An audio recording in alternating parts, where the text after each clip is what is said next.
Bismillahirrahmanirrahim. Assalamualaikum warahmatullahi wabarakatuh.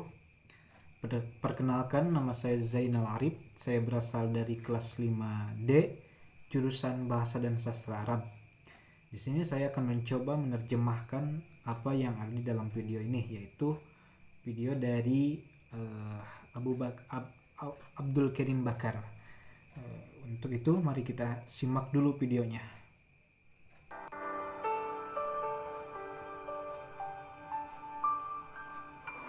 السلام عليكم ورحمة الله.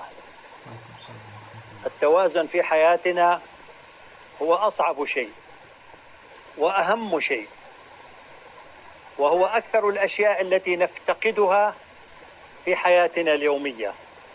فأنا أرى شبابا يقرؤون في الكتب الفكرية ولكنهم لا يعتنون أبدا بالحالة الروحية لديهم، فهم لا يعرفون صيام النفل ولا قيام الليل ولا المداومة على تلاوة الكتاب العزيز.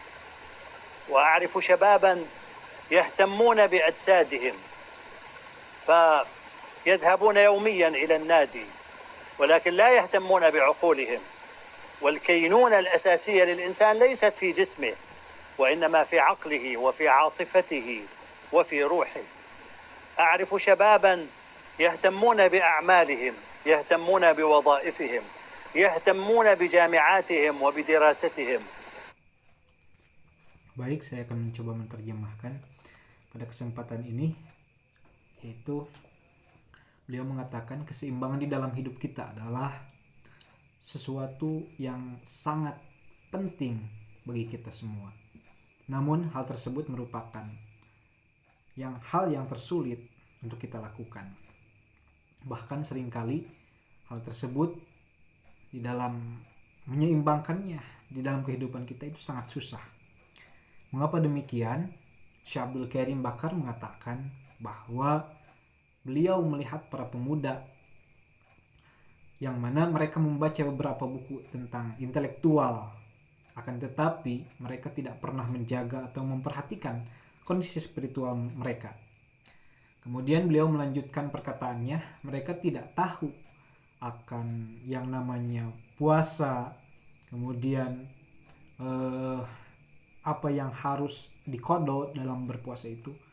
Kemudian mereka tidak tahu akan qiyamul lail ataupun kita mengenalnya dengan sholat malam. Kemudian juga mereka tidak membiasakan diri untuk membaca Al-Quran. Menurut beliau, bahwasannya para pemuda sangat peduli akan tubuh mereka.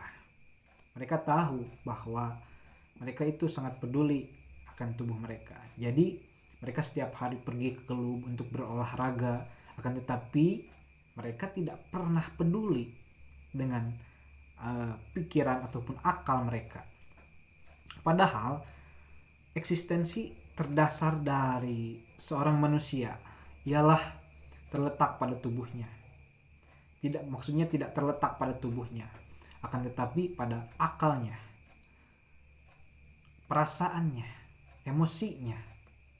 Juga yang terakhir itu terletak pada ruh dan jiwanya. Beliau pun berkata bahwasanya saya mengetahui para pemuda sangat memperhatikan aktivitas mereka, pekerjaan-pekerjaan mereka, memperhatikan studi, juga kegiatan belajar mereka.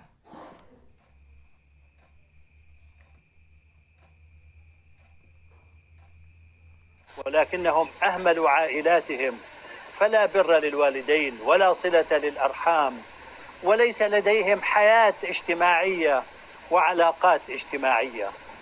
المطلوب هو أن نحدث التوازن بين هذه الأمور. التوازن يحصل حين نتذكر شيئين، حين نتذكر واجباتنا وحين نتذكر حاجاتنا. فنحن علينا واجبات عبادات، علاقات اجتماعية، صلة أرحام، تطوع، عمل خيري. في واجبات موجودة شرعية وواجبات حضارية.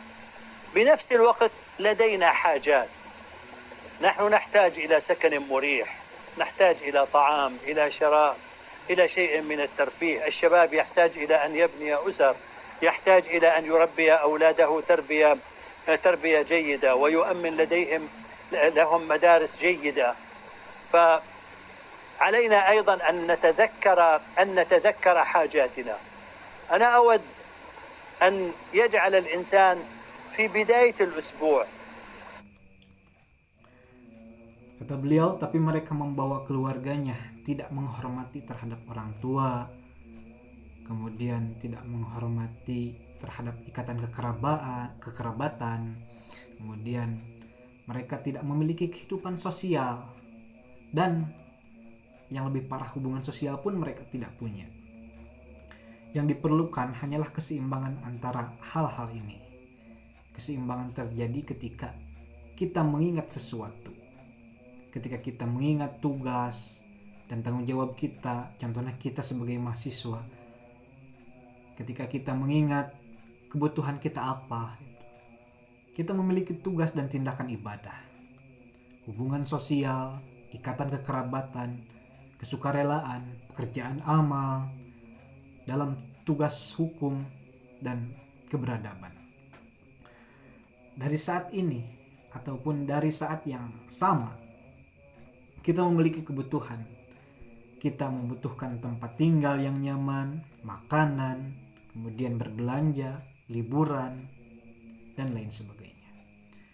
Kaum muda perlu membangun, perlu membesarkan anak-anak mereka, membesarkan anak-anaknya dengan baik, dan memastikan bahwa mereka memiliki sekolah ataupun berpendidikan yang baik, yang mana ini untuk mereka sendiri.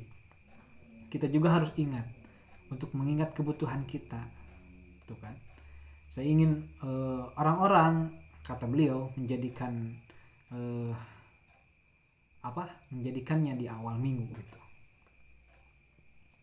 أن يضع برنامجا لنفسه يتذكر فيه هذين الشيئين، يتذكر الحاجات وكيف يخدم هذه الحاجات، ويتذكر الواجبات.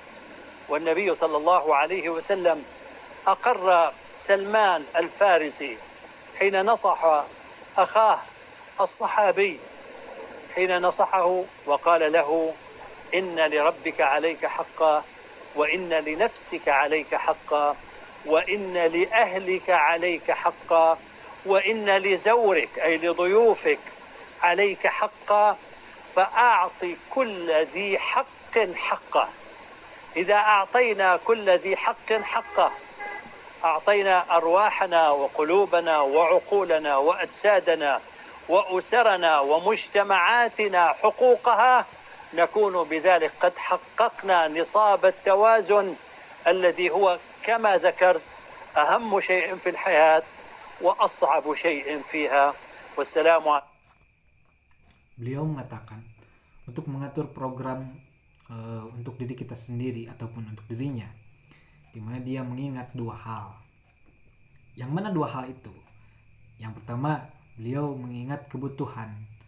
Yang kedua, bagaimana melayani kebutuhan ini, dan mengingat kewajiban yang telah disampaikan Nabi Muhammad SAW, bahwa Salman Al-Farisi ketika kami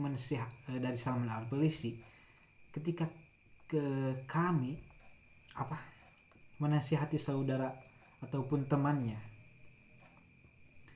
menasihatinya dan mengatakan kepadanya bahwa Tuhanmu memiliki hak atas Anda, dan bahwa diri Anda memiliki hak atas Anda, dan bahwa keluarga Anda memiliki hak atas Anda, dan bahwa tetangga Anda, salah satu tamu Anda, memiliki hak atas Anda. Hak kebenaran, jika kami memberikan kepada Anda, katakanlah siapa yang merupakan hak kebenaran. Kami memberikan jiwa kami, hati kami, pikiran kami, kesulitan kami, keluarga kami, dan masyarakat kami. untuk hak-hak mereka. Mungkin segitu yang dapat saya terjemahkan. Kekurangan itu jelas dari pribadi saya sendiri. Wallahul muwaffiq ila aqwamit thoriq. Wassalamualaikum warahmatullahi wabarakatuh.